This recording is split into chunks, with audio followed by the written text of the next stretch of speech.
Hi guys, welcome to the Catch Creators. இன்னைக்கு நம்ம பார்க்க போறது Traveling Decodes Part 2. இது Part 1 கூட நான் பண்ணிருக்கேன். அதையும் போய் பாருங்க.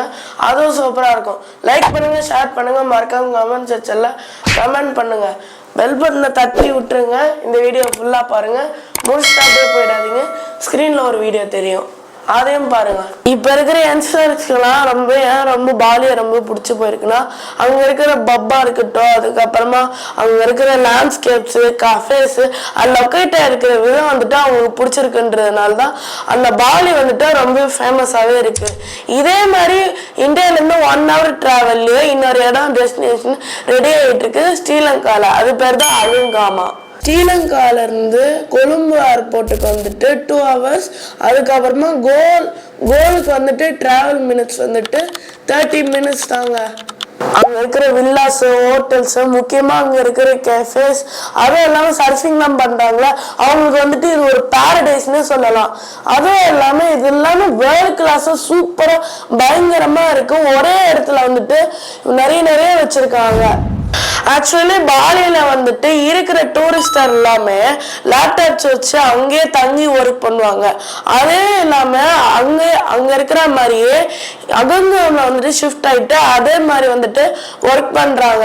என்னோட கணிப்பு கரெக்டா இருந்தா இன்னும் 3-4 வருஷத்துல பாலியோட இது பயங்கரமான ஒரு டூரிஸ்ட் பிளேஸா சூப்பரா வரும் அப்படின்னு நான் நினைக்கிறேன். பாரிஸ் வந்துட்டு ஒரு லவ் ஆஃப் சிட்டி அப்படின்னு தான் சொல்லுவாங்க.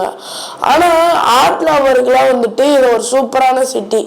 ஏன்னா ஆர்ட் லவருக்கு ஏற்ற சிட்டி வந்துட்டு உலகத்திலே எங்கேயுமே அந்த மாதிரியான சிட்டிஸ்லாம் இருக்கவே இருக்காது. முக்கியமா இங்க 150 மியூசியம்ஸ் கிட்ட இருக்கு. ஆனா எத்தனையோ மியூசியம் இருந்தாலும் 100 மியூசியம்க்கு தான் எல்லாருமே போவாங்க. முக்கியமா அங்க 34,000 பெயிண்டிங்ஸ் கிட்டே இருக்கு. அது நீங்க முழுசா பார்க்கணும்னாலே 1 வாரம் கிட்ட ஆகும். மோனாலிசா பெயிண்டிங் தெரியும்ல, அதுவும் வந்துட்டு லூர் மியூசியம்ல தான் இருக்கு.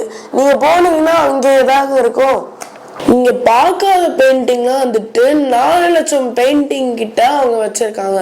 முக்கியமா அது வந்துட்டு அந்த 33 வருஷம் அந்த ஈஃபில் டவர் வச்சு ரொம்ப வருஷம் கிட்ட ஆயிடுச்சு. அது டெம்பரரியா தான் வச்சாங்க.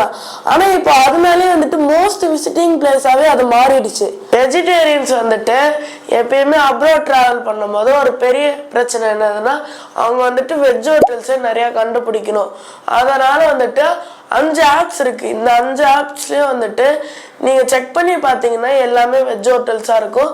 ஈஸியா தட்டி தூக்கிடலாம் வெஜ் ஹோட்டல்ஸை. இந்த 5 வீகன் ஆப்ஸையும் பார்த்துடலாம்.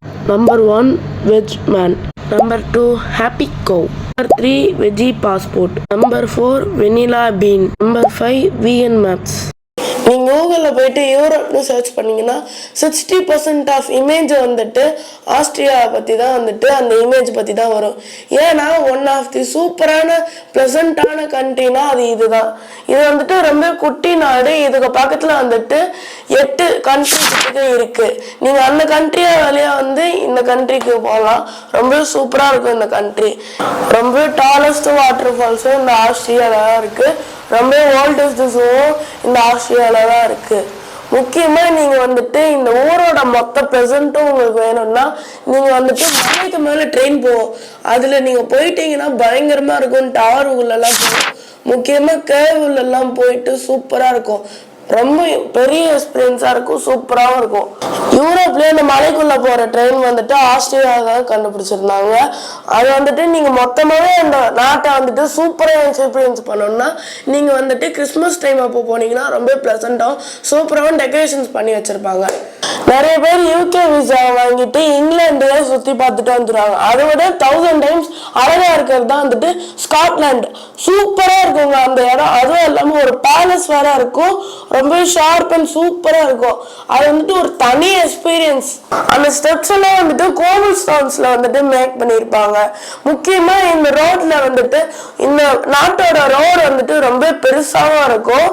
ஸ்காட்லாண்டோட கேபிட்டல் வந்துட்டு எடின்பர்க். இந்த சிட்டி வந்துட்டு ஒரு பாரம்பரியான ஒரு பழமையான சிட்டி. நீங்க ஸ்காட்லாந்துல ஒரு சூப்பரான ஒரு டிரைவ் போனோம்னா A82 அப்படின்ற ஒரு ரோடு இருக்கு. அங்க வந்துட்டு நீங்க கார் எடுத்துட்டு ஒரே ஒரு டிரைவ் போய் பாருங்க, பயங்கரமா சூப்பரா இருக்கும். எனக்கே போகணும் போல ஆசையா இருக்கு. நீங்க உங்க கிட்ஸுக்கு வந்துட்டு ஒரு யூனிக் எக்ஸ்பீரியன்ஸா கொடுக்கணும். ஆனா நீங்க வந்துட்டு கஃபேல தான் கொடுக்கணும்னு ஆசைப்பட்டீங்கன்னா நீங்க வந்துட்டு இந்த ஃபிளாஷ் கஃபேக்கு போய் ட்ரை பண்ணலாம். ஏன்னா அங்க பாதி பேர் கிட்ட வந்துட்டு வர்றாங்கன்னா 70% கிட்ட இன்ஃப்ளூயன்சரா தான் இருப்பாங்க. அந்த பீச்சுக்கு பக்கத்துல அந்த பீச் பேர் வந்துட்டு ட்ரைட்டான் பீச். ஒரு சஃபாரி மாதிரி சின்ன யானை பெரிய யானையெல்லாம் கூட்டிட்டு போய் சஃபாரி மாதிரி போவாங்க. அதுவும் இல்லாம நீங்க வந்துட்டு 1500 பாட் செலவு பண்ணீங்கன்னா நீங்க கடலுக்குள்ளேயே போயிட்டு வந்துட்டு அந்த யானையோட வரா மாதிரியே இருக்கும். நீங்க 100 பாட் செலவு பண்ணீங்கன்னா ஒரு பஞ்ச் ஆஃப் கேரட்ஸ் கொடுப்பாங்க. அது வந்துட்டு அந்த யானைகளுக்கெல்லாம் வந்துட்டு நீங்க ஃபீட் பண்ணீங்கன்னா அதுவும் ஒரு டிஃப்ரெண்டான யூனிக்கான எக்ஸ்பீரியன்ஸாவும் இருக்கும். சின்ன பசங்களுக்குலாம் வாங்கி கொடுத்தீங்கன்னா நல்லாவும் இருக்கும். அதுவும் இல்லாம அவங்க வந்துட்டு ரெயின்போ காக்டெயில்னு ஒண்ணு கொடுக்குறாங்க. அதை வந்துட்டு மஸ்ட் ட்ரை நீங்க பண்ணிட்டு தான் வரணும். ஏன்னா அது அவ்வளவு சூப்பரா இருக்குன்னு நிறைய பேர் சொல்லியிருக்காங்க. பட்டாணி பீச்ல இருந்து 30 மினிட்ஸ் டிராவல்லே நீங்க வந்துட்டு இந்த ட்ரைட்டான் பீச்சுக்கும் வந்துடலாம். இந்த கஃபேக்கும் பெருசா கடல் இருக்கு. நீங்க அப்படியே மெஜஸ்டிக்கா மேல வந்துட்டு கேபிள் கார்ல 8 ஃபீட் லென்த் அதுல அப்படியே போயிட்டு இருக்கீங்க. எப்படி இருக்கும் இல்ல, அது அந்த மாதிரி ஒரு இடம் இருக்கு. அதுதான் வந்துட்டு ஃபூகோ வியட்நாம். இந்த ஐலாண்டை வந்துட்டு வீசா வந்துட்டு ஃப்ரீ பண்ணியே விட்டுட்டாங்க. இந்த ஐலாண்ட் வந்துட்டு ரொம்ப ரொம்ப பெருசு. நீங்க போனீங்கன்னா பயங்கரமா என்ஜாய் பண்ணிட்டு வரலாம். குழந்தைகளுக்கு தீம் பார்க் இருக்கு, வாட்டர் ஃபால்ஸ் இருக்கு. முக்கியமா நீங்க ஃபேமிலி கூட எங்கன்னா வெளியே போறதா இருந்தீங்க, அப்ராட் போறதா இருந்தீங்கன்னா மஸ்ட் ட்ரை. நீங்க இதை ட்ரை பண்ணலாம். ஏன்னா இது வந்துட்டு இந்த அக்காமடேஷன் எல்லாமே சூப்பரா இருக்கும். கிஸ் ஆஃப் த சீசன் அப்படின்னு சொல்லிட்டு ஒண்ணு வச்சிருக்காங்க. நீங்க நேரடியா போயிட்டு பார்த்து அதை என்ஜாய் பண்ணா மட்டும்தான் அது எப்படி இருக்குன்னு உங்களுக்கு புரியுமே. நீங்க என்ஜாய் பண்ணா இது இப்படிலாம் இருக்கு அப்படின்னு நீங்க நினைச்சுக்கிட்டா எதுவுமே உங்களுக்கு கிடைக்காது. நீங்க போய் பார்த்தா அவ்வளவு சூப்பரா இருக்கும். மொத்தத்துல இந்த ஐலாண்ட் வந்துட்டு ஒரு மஸ்ட் ட்ரை. நீங்க வந்துட்டு உங்க ஃப்ரெண்ட்ஸ் அண்ட் ஃபேமிலிஸ் கூட எல்லாம் போயிட்டு பயங்கரமா என்ஜாய் பண்ணிட்டு வரலாம். இது வந்துட்டு ஒரு ஜாலியா ஒரு வைபா நீங்க எங்கன்னா கிளம்பணும்னா இந்த ஐலாண்டுக்கு நீங்க பயங்கரமா போயிட்டு வரலாம். நம்ம யூஸ்வலி வந்துட்டு ஹார்ஸ் ரைட்ல பீச்ல பண்ணுவோம், இல்லை மவுண்டன்ஸ்ல பண்ணுவோம். ஆனா நம்ம வந்துட்டு கடலுக்குள்ள போய் பார்த்துருக்கீங்களா? ஆனா ஒரு இடம் இருக்கு, அதுதான் ஜான்சிபார் டான்சானியா. அது வந்துட்டு ஆப்பிரிக்கால தான் இருக்கு. அங்கதான் இந்த ஆக்டிவிட்டி பண்றாங்க. அதுதான் டான்சிபார்ல வந்துட்டு நிறைய பீச்சஸ் இருக்கு. அதுல நூன்வே பீச் தான் வந்துட்டு இந்த கடலுக்குள்ள கூட்டிட்டு போயிட்டு வர ஹார்சஸ். ஜான்சிபார் டான்சானியா இது வந்துட்டு ஆப்பிரிக்கால ஒரு இடத்துல தான் இந்த மாதிரியான ஆக்டிவிட்டிஸ் எல்லாம் பண்றாங்க. இன்னொரு ஐலாண்ட் ஒண்ணு இருக்கு, அதுதான் பிரிசன் ஐலாண்ட். இது வந்துட்டு உள்ள ஸ்லேவ் எல்லாம் போட்டு அடைச்சி வைக்கிறதுக்கு ஒரு பிரிசன் மாதிரி கட்டி வச்சிருக்காங்க. அது அந்த இடத்துல இருக்கு. நீங்க நார்மலா போய் பார்த்துட்டே வரலாம். நல்லா ஜாலியா இருக்கும். அதுவும் ஒரு எக்ஸ்பீரியன்ஸ். இந்த ஆல்டோபரா டாட்டாய்ஸ்ன்னு சொல்லுவாங்க. மனுஷனோட இடுப்பால வரைக்கும் வளரும். அந்த பெருசா இருக்கும் இல்லையா, அதுக்கு வந்துட்டு நீங்க ஃபீட் எல்லாம் பண்ணலாம். முக்கியமா வந்துட்டு அந்த இடத்துல ஒரு 10-15 டாட்டாஸ் கிட்ட அங்கேயே இருக்கும். மற்ற வீட்டுல ஃபுட் எல்லாம் வாங்கி நீங்க அப்படியே அதுக்கு ஃபீட் பண்ணலாம்.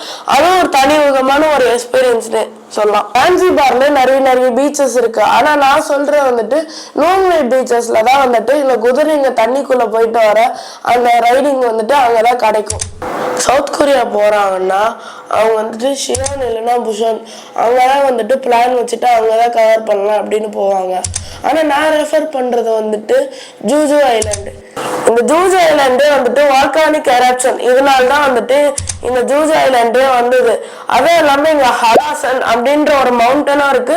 அதுவும் இல்லாம இந்த சவுத் கொரியாலேயே எந்த மவுண்டனும் இவ்வளவு பெருசா இருக்காது.